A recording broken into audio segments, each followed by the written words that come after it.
o que é o Espiritismo, a gente ficaria falando aqui um tempo enorme, cansaria, né? E da pouco estava todo mundo saindo. Então, nós resolvemos fazer de uma forma como, quando chegamos a essa casa, já éramos espíritas de muito tempo, mas espírita assim, do interior, que foi direto para o centro, foi para a reunião mediúnica, então não tinha, a verdade é que eu não tinha estudo nenhum. E quando eu vim aqui para o SED, há 40 anos, eu vim parar direto na mocidade, convidada para fazer um coral na mocidade. E na mocidade, os jovens me ensinaram que era estudar a doutrina espírita.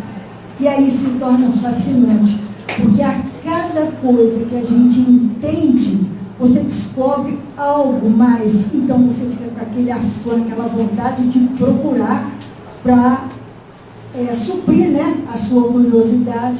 E aí a gente entra nessa doutrina abençoada, que não existe, assim, a luz, né, clara, pelo menos que eu saiba, alguém que pode dizer assim, eu sou espírita, mas eu sofro por causa disso, tudo dá errado porque eu sou espírita. Não existe, ao contrário. Nós passamos a entender os nós que acontecem na nossa vida e o porquê. E ao entender e aceitar, e aceitação é diferente de acomodação, porque muita gente acha, eu estou sofrendo, a doutrina diz que a gente tem que sofrer mesmo. Isso é acomodação, isso não é doutrina. Agora, aceitar, eu aceito porque eu entendo que eu necessito, e aí vai, é diferente, né? Então nós fizemos de uma maneira que possa ir clareando. Tudo começou, quer dizer, o ponto de partida, deixa eu ficar para cá, o ponto de partida para os fenômenos espíritas, como eles foram registrados. Claro que na época não era fenômeno espírita, era algo diferente. Então, o ponto de partida foi esse filósofo Swedenborg. O Swedenborg, deixa eu ver aqui a idade dele. Ele nasceu em 1688 e desencarnou em 1772. Desde a infância, ele tinha visões, ele via o tempo todo. E ele falava com as pessoas de início achavam que ele estava louco, mas foi uma vida até que se acostumaram. Quando viram, né, que ele chegava, isso assim, o pessoal passou a prestar atenção. E o ponto que ficou como ponto de partida é que ele estava num jantar, num hotel, a uma cidade a 400 quilômetros de Estocolmo, capital da Suécia, e lá, com 16 pessoas, eram pessoas importantes, ele em dado momento se levanta e vai para uma sacada e começa a olhar o céu.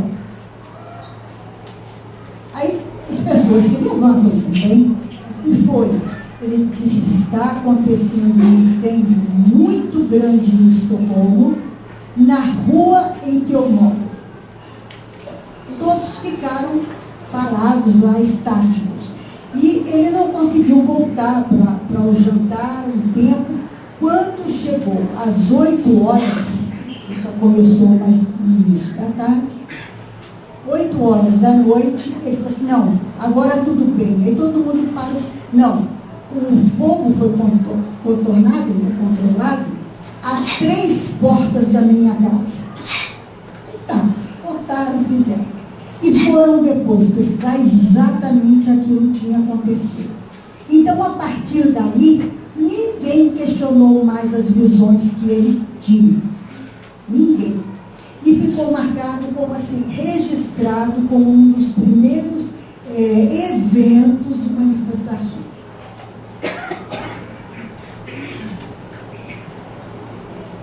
Desculpe. Isso aqui ele falou. Quando os espíritos começam a falar com o homem, ele deve estar disposto a não acreditar em nada do que eles dizem, porque quase tudo que eles falam é inventado por eles, e eles mentem. Pois, se nós permitíssemos que eles narrassem qualquer coisa, como o céu e como as coisas do céu devem ser entendidas, eles contariam tantas mentiras que o homem ficaria perplexo. Então, já mostrando que existia algo mais do que aquele céu e inferno que se falava. Andrew Jackson Davis foi sensitivo, né, que eles chamaram na época, clarividente e vidente. Ele via com os olhos fechados, com os olhos abertos, ele percebia, né, sons, tudo. E num livro que ele escreveu, ele colocou nesse livro, Princípios da Natureza, ele previu a descoberta da máquina, descoberta não, né? A construção da máquina de escrever e previu o surgimento da doutrina espírita, nesse livro, que surgiria uma doutrina que iria agregar todos aqueles fenômenos e dar um novo caminho para as criaturas. Mesmer, Franz Anton Mesmer, ele é considerado, né, vamos dizer assim, descobridor do magnetismo, porque ele conheceu, sintetizou, estudou, e Mesmer foi professor do professor, né, Hippolyte Léon Denis Rivail, que seria depois o Allan Kardec. Ele foi professor de magnetismo. E ele usou o magnetismo e demonstrou a cura com as mãos, que hoje nós não conhecemos, né? Então, a partir daí, foi uma das coisas também que levou Kardec a pesquisar e a buscá-lo, para ver, né, onde que isso estava fixado, aonde que tinha base para ser estudado e ser passado para as outras pessoas. Agora aqui, Heidesville. Nessa aqui ficou vamos dizer assim, um marco histórico. A partir daí foi que se levantaram todas as suposições e opiniões a respeito dos fenômenos. O que aconteceu? Irmãs Fox, a família comprou uma nova casa e se mudou. Eram 3 jovens, uma de 11, uma de 14 e a outra de 16 anos. Logo que eles se mudaram, nas primeiras noites foram arrumando a casa. Depois, uma noite, quando elas foram deitar, elas começaram a ouvir diversos barulhos, pancadas, no armário e nas paredes. Mas de tal forma que elas levantaram e foram para o quarto dos pais. Aí, passou. No dia seguinte, a mesma coisa. No outro dia. A irmã mais nova, dizem que os mais novos são mais sapequinhas, né? Com aquele negócio batendo, ela começou a bater palma. Batia uma vez, ela batia uma palma. Batia 2 vezes, ela batia 2 palmas. Então ela foi, isso está me respondendo. Então ela começou a fazer perguntas e através de palmas, uma palma era sim, 2 não. Então ela pergunta, tem alguém aí? Aí bate, tem. Quem é? Não ia poder falar, né? O que ela faz? Ela começa a falar as letras do alfabeto, a outra irmã vai lá e começa a escrever, então fala um espírito. E o que você está fazendo aqui? Eu estou preso aqui. E aquilo se espalhou na cidade de tal forma, e foi assim uma coisa assombrosa. Daí mais um pouco, elas começaram a fazer demonstrações no público Elas faziam, assim, com outros objetos, mas o pessoal ia na casa delas para ouvir. E nisso aí foi dada a seguinte mensagem: eu sou um mascate e deu o nome. Há muitos anos pernoitei nesta casa e fui assassinado pelos proprietários. Meu corpo está enterrado no porão.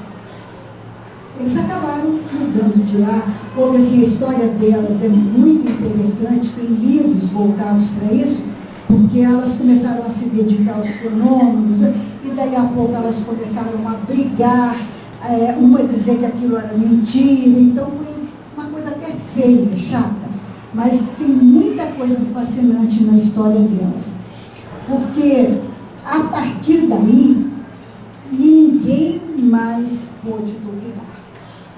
E em 1904, as irmãs, isso começou em 1848, esses fenômenos lá. Em 1904, a casa já toda ruim, caindo, uns garotos brincando no porão descobriram os restos mortais do mascate.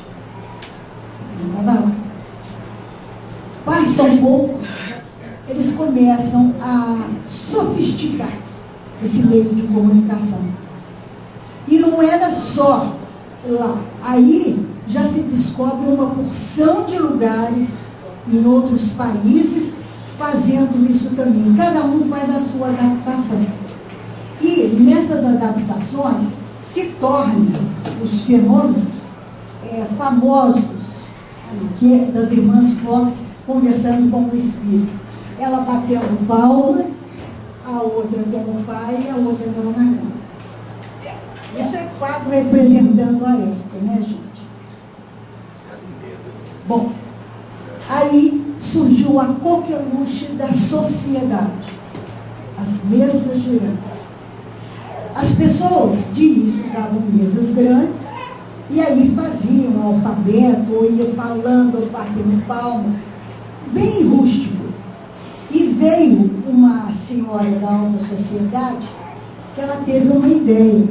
Ela fez uma mesinha menor, mais alta, e colocou no tampo da mesa já um alfabeto. E no centro, ela colocou como se fosse uma ponteira. A proporção que iam fazendo as perguntas, a ponteira se movimentava, fazia as letras e eles escreviam. A partir daí, eles começaram a sofisticar mais ainda.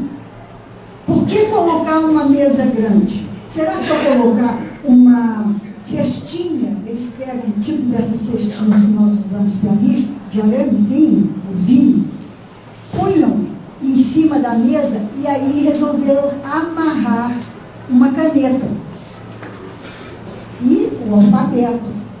Fazia pergunta, saía aquilo. Aí mais alguém teve a ideia, aí, em vez de fazer isso, vamos tentar. Uma coisa que eu não falei, as pessoas ficavam à volta simplesmente com a mão encostada, porque era dali que os espíritos estavam tirando a energia para movimentar, né? Tinha alguém daquelas pessoas, era médium e tinha a energia para ceder. Eles então pensam que vamos botar um papel, vamos colocar um papel e botar a caneta na mão do médium para ver. Aí começaram com a escrita direta, com a escrita assim. E aí fizeram experiências enormes, inclusive, de pegarem um maço de papel, numerar todas as páginas, colocá-las na gaveta, junto com uma caneta, e trancar, e a pessoa ficar com a chave. Ao término da reunião, quando eles abriam, tinham lá uma porção de folhas escritas. Aí eles já passam a fazer o seguinte, sem deixar caneta, era só o papel, aparecia escrito. Aí foram esses fenômenos que foram agregando. E essa mesa, como ela era muito menor, ela causou sucesso. Conta-se que numa das grandes saraus lá, festas no palácio lá, que o rei, era descendente lá do Napoleão, tinha um médium que fazia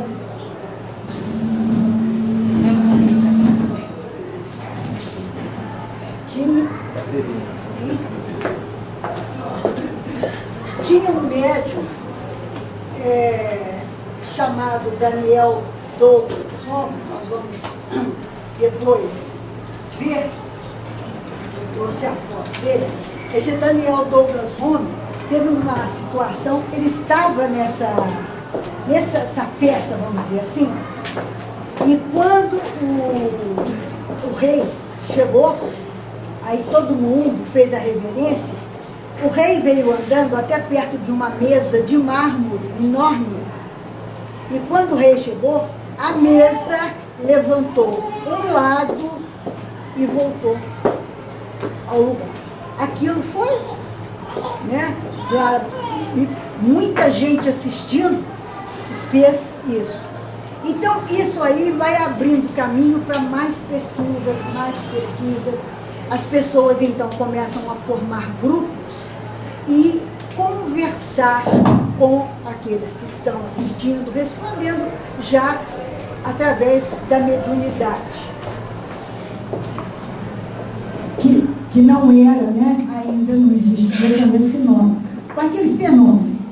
Então, eles resolvem certa feita, a ir um senhor francês, né, que frequentava essas reuniões.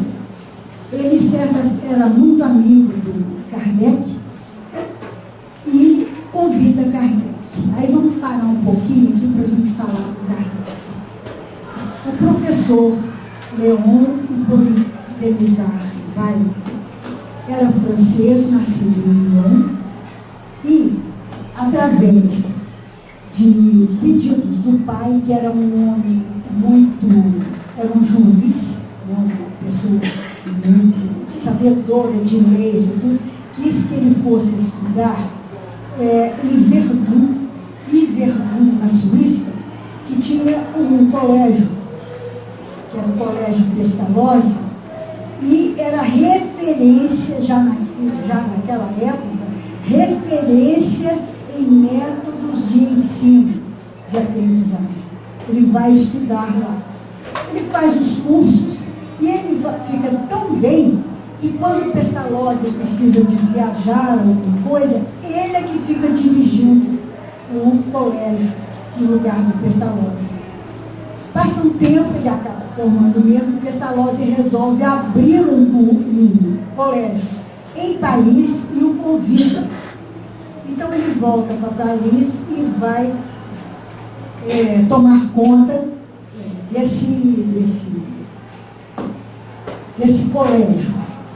Fica lá um tempo, e é nesse tempo, e Kardec, como era uma criatura muito inteligente, possuía muitos dons, ele começa a escrever livros dos mais diversos assuntos.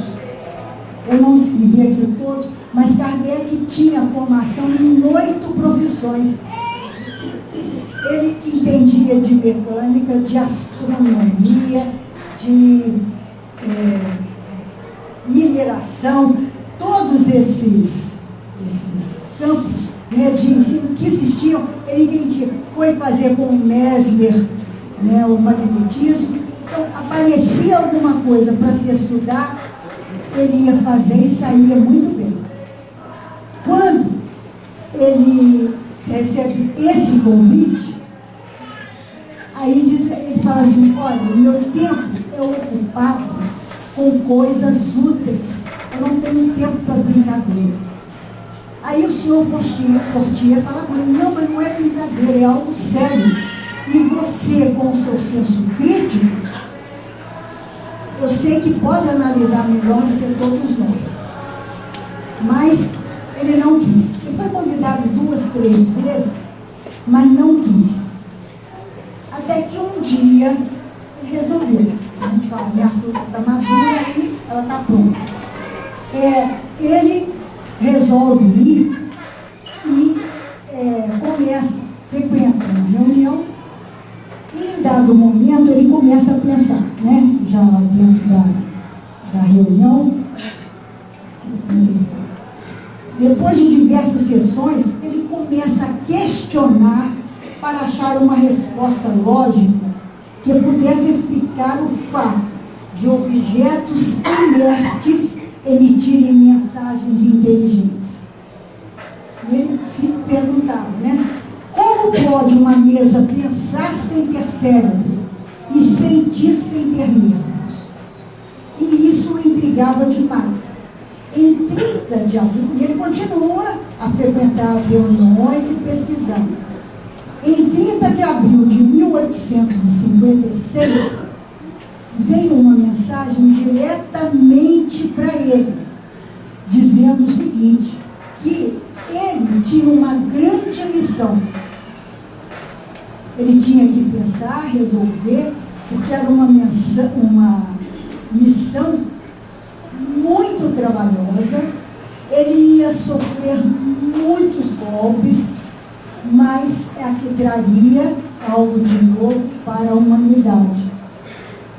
Ele fica assim, eu não me acho bom, eu não me acho preparado.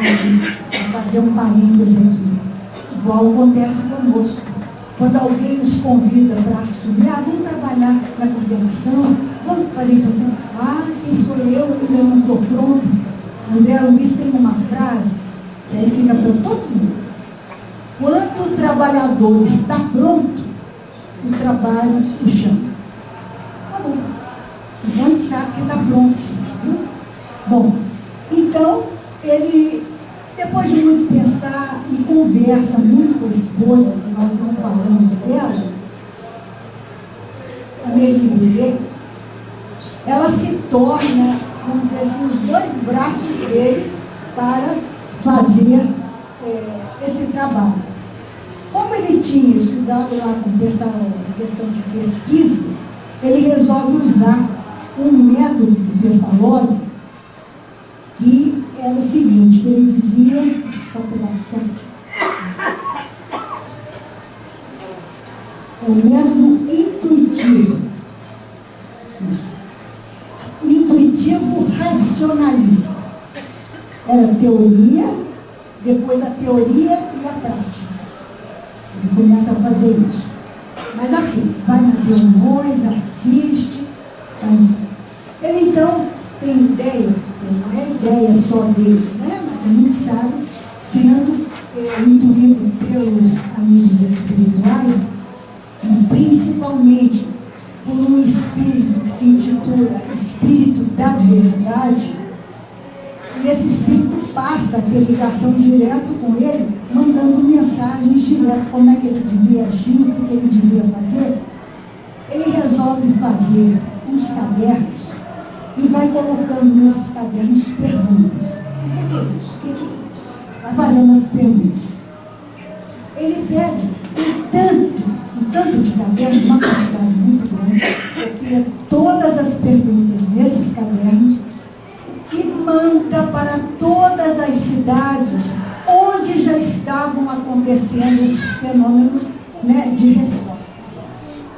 E pede, a hora que vocês responderem, me devolvam os cadernos. E depois de um tempo os cadernos voltam, e quando ele recebe, ele nota, né, que, por exemplo, o caderno que foi para os Estados Unidos continham as mesmas respostas do caderno da Alemanha, que era igual da Itália, que era igual da própria França e que era igual da Inglaterra. Ele compara. É como se a mesma pessoa tivesse respondido todas. A partir daí, ele resolve, então, começar o processo da codificação. Quer dizer, reunir o que se possuía para dar um corpo doutrinário. E ele então faz o seguinte, ele resolve publicar, né, daquelas perguntas, sai a primeira publicação, que é do Livro dos Espíritos, queridos, a primeira edição sai com 501 perguntas. Já da segunda em diante, eles vão atuando, tem 1.000 e poucas agora, né? Que aí ele completa, é o que tem até hoje. Aí vem o nome. Por que Allan Kardec? Como ele era um homem já famoso, ele conhecia, né? Era conhecido como professor Vai, tinha diversos, ele tinha para mais de 12 ou 13 livros publicados. Ele não quis usar o nome dele para que os outros não dissessem que ele era um oportunista. Lá, que o nome dele está pondo essa coisa, impondo para os outros. Quando ele conversa com esse espírito de verdade, o espírito fala com ele, fala para ele, que ele havia vivido uma vida onde tinha o nome de Allan Kardec. Então ele resolve utilizar esse nome para fazer o Livro dos Espíritos. E, como acontece, né, na época que se falava, que se comentava, mas não se tinha nada escrito, o livro causa o maior aumento. Todo mundo quer comprar aquele livro. Então é onde ele já prepara a segunda edição, já com mais perguntas, mais respostas, dando seguimento ao trabalho. Depois, isso foi em 1857, Livro dos Espíritos. Em 1858, ele publica o Livro dos Médiuns. Não, desculpa, Revista Espírita. Em 1861, o Livro dos Médiuns. Em 1864, o Evangelho. Em 1865, Céu e Inferno. E em 1868, a Gênese, que são as 5 obras básicas. O livro Obras Póstumas foi publicado depois, mas tudo que está escrito no livro foi trabalho dele, só publicação que ele já havia desencarnado. Conta-nos os historiadores que quando ele ainda estava trabalhando com a educação, o sonho dele era ter uma casa assim, fora do centro, que ele pudesse estudar, que ele pudesse escrever, um centro, como se fosse uma roça, né? Um sítio assim. Ele então o que faz? Ele começa a juntar dinheiro, porque também comprar uma casa, ele não tinha tantos haveres assim, né? Em termos financeiros. Ele compra um determinado terreno, um lugar que ele acha muito bonito, e ao longo da vida ele vem construindo ali a sua casa.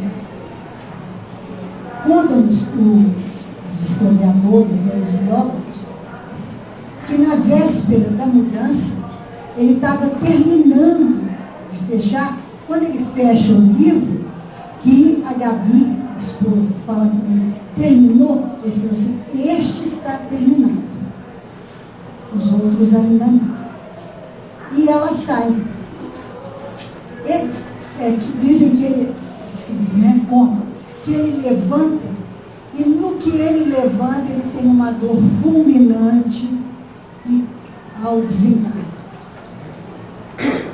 Tanto que eles tinham já marcado para a inauguração da Livraria Espírita em Paris, e a Gabi vai lá para fazer a inauguração.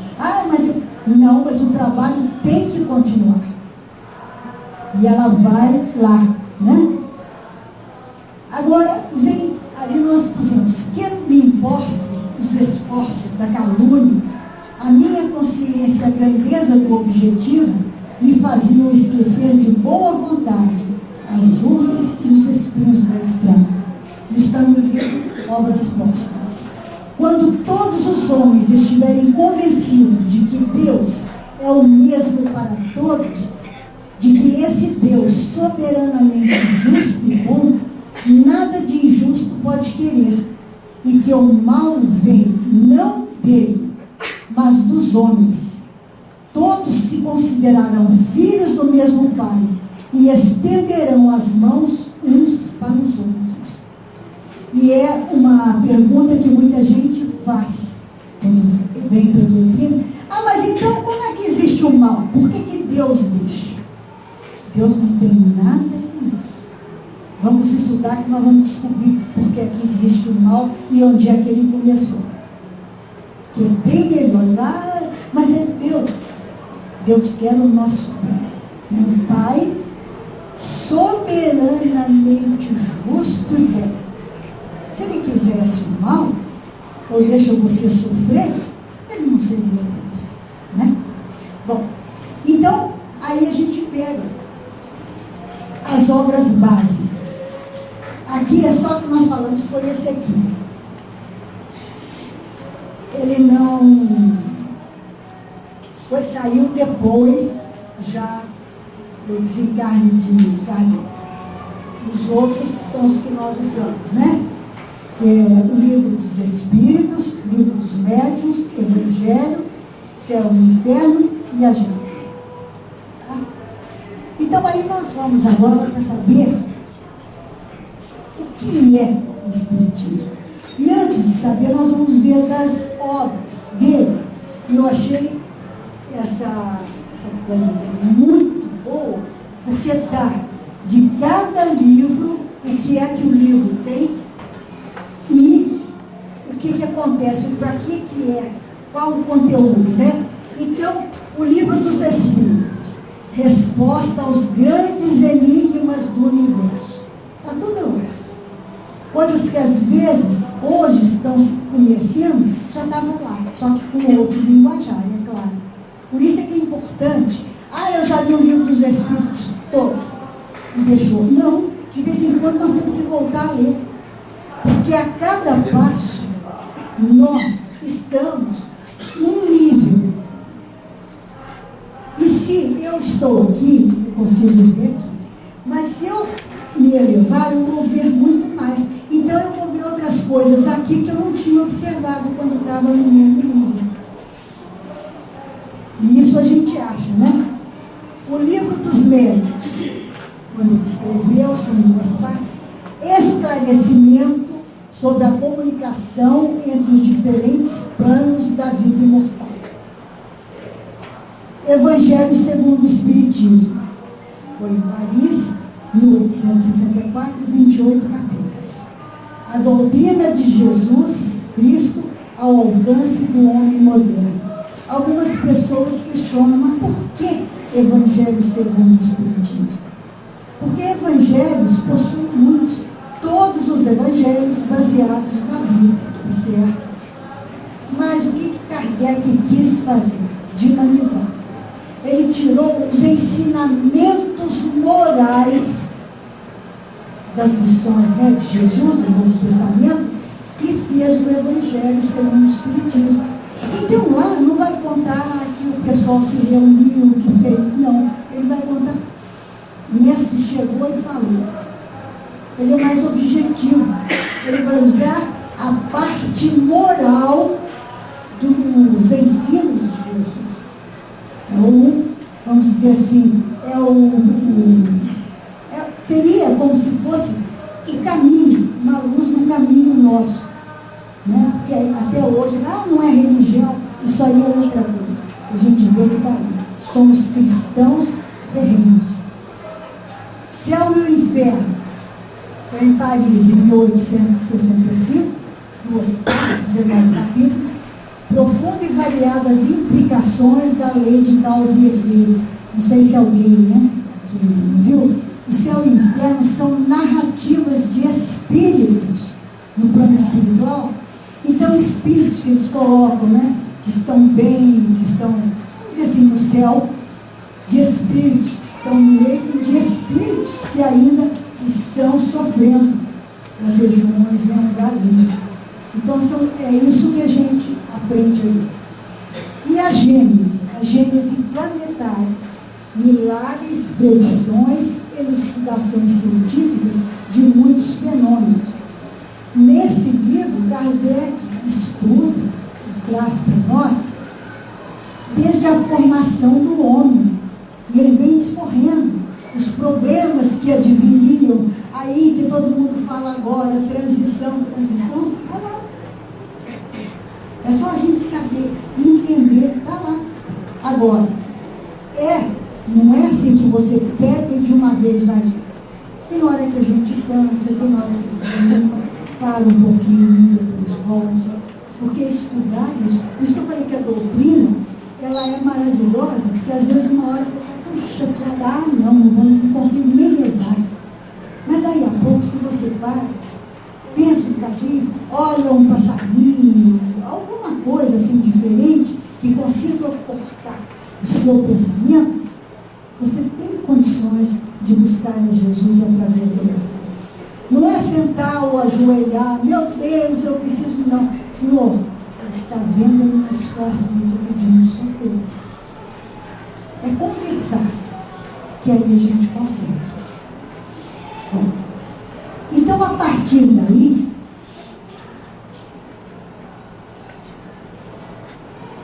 nós vamos já pegando, e vocês depois vão estudar isso, né, mais a fundo, no que a doutrina espírita se baseia. Existência de Deus, imortalidade da alma, reencarnação, pluralidade dos mundos habitados, comunicabilidade dos espíritos. E a moral espírita é baseada no Evangelho de Jesus. É a máxima moral da vida. Alguma pergunta, gente? Aproveita a oportunidade. Vamos perguntar. Então a gente volta a falar. O Kardec, ele criou a palavra espiritismo, que a palavra não existia até então, para designar esse novo conjunto de ideias, definindo assim: espiritismo é uma ciência que trata da natureza, origem e destino dos espíritos, bem como de suas relações com o mundo corporal. Por isso que tem gente que fala, a doutrina espírita é ciência. É sim, também. O espiritismo é, ao mesmo tempo, uma ciência de observação e uma doutrina filosófica. Porque como é que ele começou aquilo? Observando, praticando, vendo, aquilo, se você sabe, parte daí, né? Como é que uma mesa, um objeto inerte, vai, através de pancadas, me dar uma resposta lógica? Então, ele ultrapassa as barreiras, vamos dizer assim. Como ciência prática, consiste nas relações que se estabelecem entre nós e os espíritos. E aí entra, né? Os conceitos morais, os conceitos filosóficos, tudo aí. Como filosofia, compreende as consequências morais que emanam dessas mesmas relações. Então, o que sobra se eu aprendo nessa relação com o espírito alguma coisa? Os meus atos, as minhas palavras daí para frente, vão ser por minha conta, sabendo o que é que eu vou fazer. Mas aí já entra o nosso trabalho. Você é ou não? Eu não sou espírita em nada, não. Sou imperfeito, estou começando, mas sou. Eu acho que as pessoas, algumas têm medo, falam assim, você é espírita? Então vou te perguntar. Estou começando. Não, mas a gente já é. André Luiz diz, no livro Sinal Verde, que a pessoa que já tem uma semana de cristianismo, ele não fala espiritismo, não, cristianismo, já sabe de sobra como deve agir no mundo. Uma semana. E a gente, né? Bom, depois, tem algo. Sem ser uma religião,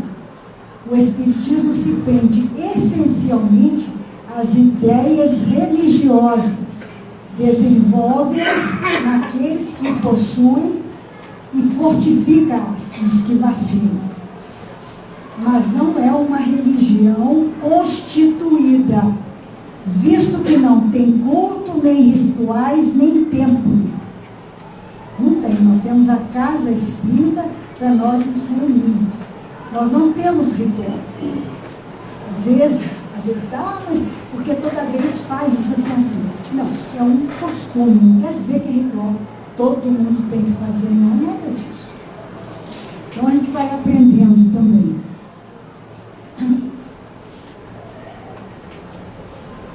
Alguns continuadores da obra de Kardec. Porque quando ele falou, lá no início, que ele achava que não ia dar conta, que não podia, a espiritualidade falou, olha, está na hora disso sair para o mundo. Se você não der conta, outro mensageiro vai abraçar essa história. Vai começar. E vai dar continuidade. Aí ele aceita. Então, esse outro companheiro, segundo as narrativas históricas, seria Leon Denis. Porque Leon Denis trabalhou a fio dos livros, deu tudo assim, aquele espiritismo puro, limpo, maravilhoso. Leon Denis. Daniel Douglas, eu pus ali do lado do voo, porque tem um caso na vida dele que é muito interessante. Ele também era desses médiuns que faziam esses fenômenos. E ele está numa sala, num prédio, no segundo andar, com o pessoal. Ele vem e senta-se lá numa cadeira. Aí, antes deles começarem a reunião, de repente a cadeira se levanta com ele, vai e passa pela janela. Vai parar lá na rua, no meio da rua. Aí, daí a pouco, ele levanta, pega a cadeira, vem e bate na porta para eles abrirem. Então, tem casos assim, esses primeiros casos. É fascinante quando a gente pega para ler, e gente, mas que coisa! Porque tem coisas engraçadas, a gente vê que fibra desse pessoal, né? Camille Flammarion foi um francês famosíssimo. Tem um detalhe muito bonito, que quando, do enterro de Kardec, lá no velório, eles estavam, o corpo, né, lá, e Camille vai falar. Então Camille diz que o Kardec era o bom senso encarnado. Então, dito por alguém também, né? E a gente às vezes até brinca, não, Kardec foi o primeiro bom senso, eu sou o segundo, muitas vezes brinca isso. Mas ele, bom senso encarnado, porque em nenhuma situação ele deixou de fugir seu controle, ele deixou de que se criassem casos, inimizades, tinha os inimigos naturais, claro, mas dentro da doutrina que ele codificou, com as pessoas com as quais ele se cercava, ele tinha traçado um caminho e não permitiu que ninguém ultrapassasse aquele caminho. Era importante, né, para a gente receber. E o Sir William Crookes, que era um astrônomo, físico, inglês, e tem também uma história interessante. Quando o espiritismo começou a espalhar, a Academia Real de Estudos Psíquicos da Inglaterra, da qual ele era membro, o nomeou para fazer uma pesquisa que ele estudasse e provasse que aquilo tudo que Kardec havia trazido era mentira. Então, o que o Sir faz? Ele monta um laboratório com tudo que era necessário.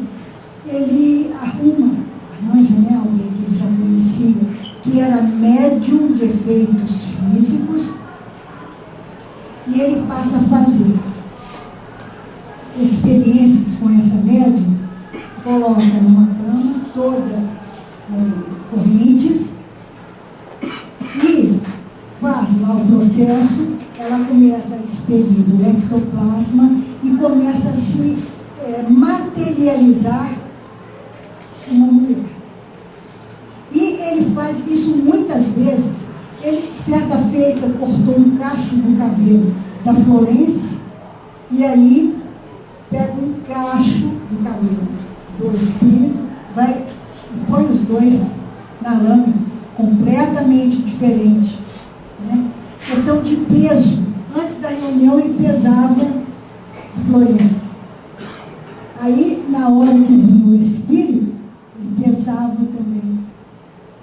Então ele vai fazendo isso. Ao final de um ano, 2, ele chega, faz aquela reunião suntuosa, né, com todo mundo da sociedade lá fazia parte, porque ele ia apresentar o que ele tinha conseguido nas pesquisas dele. Então, lá o pessoal ótimo, acabou com esse espiritismo. Ele fala, eu tenho uma coisa a dizer. Os fenômenos existem e são reais. Foi expulso da sociedade, né? Da academia. Mas ele chegou. São reais, existem, são reais. Eu posso comprovar. E Florence era médium. Era ele tinha uma... todos esses, gente, eles não eram só numa profissão ou num estudo, não. Eles estudavam de tudo, eles praticavam de tudo, eles ajudavam de tudo. Era, assim, algo muito... É impressionante como todos aqueles, se alguém pegar qualquer um desses famosos do passado, se for olhar a vida, eles não ficaram só numa profissão ou só fazendo uma coisa, não. Porque eles tinham essa fome, sede de saber, de entender. Por isso que a época, né, veio depois, coroando os esforços que começaram lá na época do iluminismo.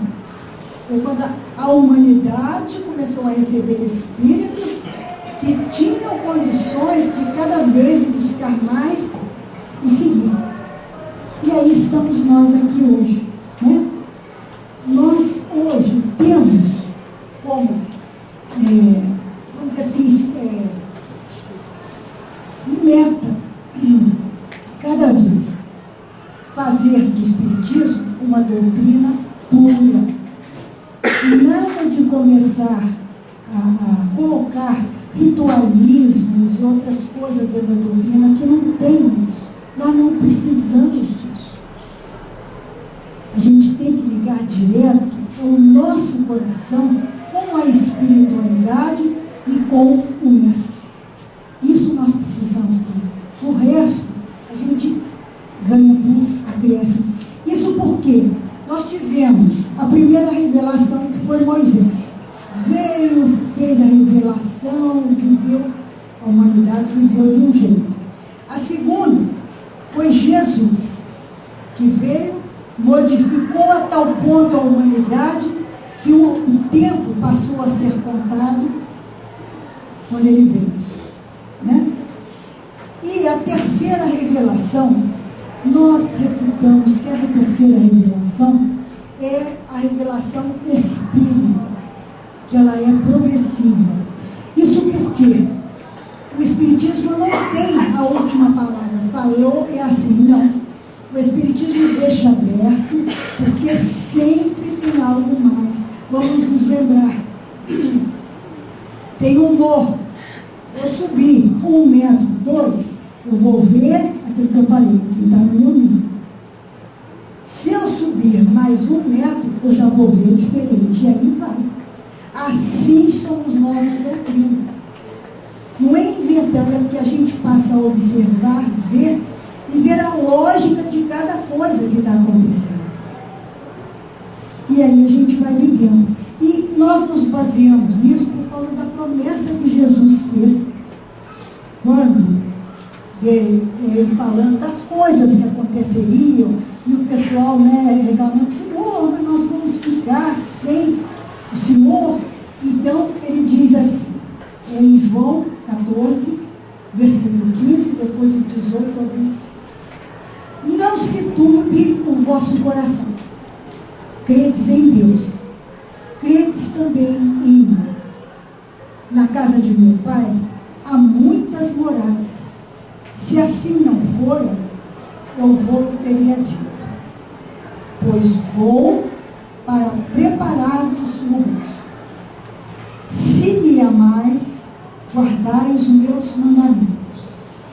E rogarei ao Pai, e Ele vos dará outro Consolador, a fim de que esteja sempre convosco. O Espírito da verdade, que o mundo não pode receber, porque não vê, nem o conhece, vós o conheceis, porque Ele habita convosco e estará em vós. Não vos deixarei órfãos, voltarei para vós outros. Mas o Consolador, o Espírito a quem Deus enviará em meu nome, esse vos ensinará todas as coisas e vos fará lembrar de tudo que eu vos tenho dito. Então nós agregamos sim o Consolador é a doutrina, sem qualquer lado vaidade, nada disso. Mas a gente, se for analisar de uma forma bem comum, uma forma de igual para igual, onde nós vamos receber a consolação quando um ente amado nosso parte? A gente recebe, chora, claro, mas a gente chora de saudade e não de desespero. Se a gente tem uma doença, vamos lembrar, né? Acomodação, é aceitação. Senhor, eu entendo que eu estou tendo essa doença para tirar, às vezes, mazelas de reencarnações passadas ou erros que eu cometi. E aí a pessoa luta e às vezes se cura. Ai, foi um milagre. Não, ela acabou de acertar o que ela devia, então ela tem essa condição. E em tudo que nós quisermos, em tudo que nós procurarmos, se nós buscarmos na doutrina, nós vamos encontrar. Nós vamos poder dizer sempre, né, a cada dia da nossa vida, bendita doutrina espírita que ilumina o caminho por onde eu ando hoje. Por isso, eu não temo nada, nem ninguém. Porque eu sei que Deus está comigo através dos mensageiros, através dos espíritos, dos nossos anjos guardiões. Eu sei que nenhum de nós está desamparado. Por pior que seja a dor, hoje, pensa assim, isso passa. Vamos lembrar do Chico. Tudo passa. Então, isso também passará. Só não passa na nossa vida. A graça de Deus que é contínua. Muito bem. Aqui, gente, eu esqueci. Esse é o túmulo de Kardec, que existe no cemitério de Père Lachaise, em França. É o único túmulo que é enfeitado dia e noite. Não fica um dia sem. Ninguém sabe, eles falam isso, ninguém sabe quem, mas as flores são trocadas constantemente. E é interessante que todo mundo está passando, de repente, quando vê, chega para ver de quem que é, porque é o único diferente.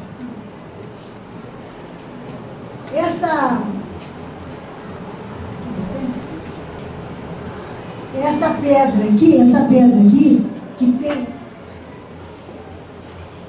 isso aqui foram os belgas que mandaram fazer, quer dizer, traduzindo, né, nascer, morrer, renascer ainda, e progredir sem cessar. Esta é a lei. É o que está lá no túmulo. Deixa eu voltar.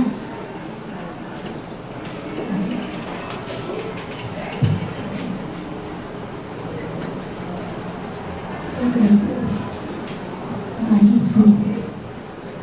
Então eu achei muito bonito isso aqui. Jesus a porta, Kardec é a chave.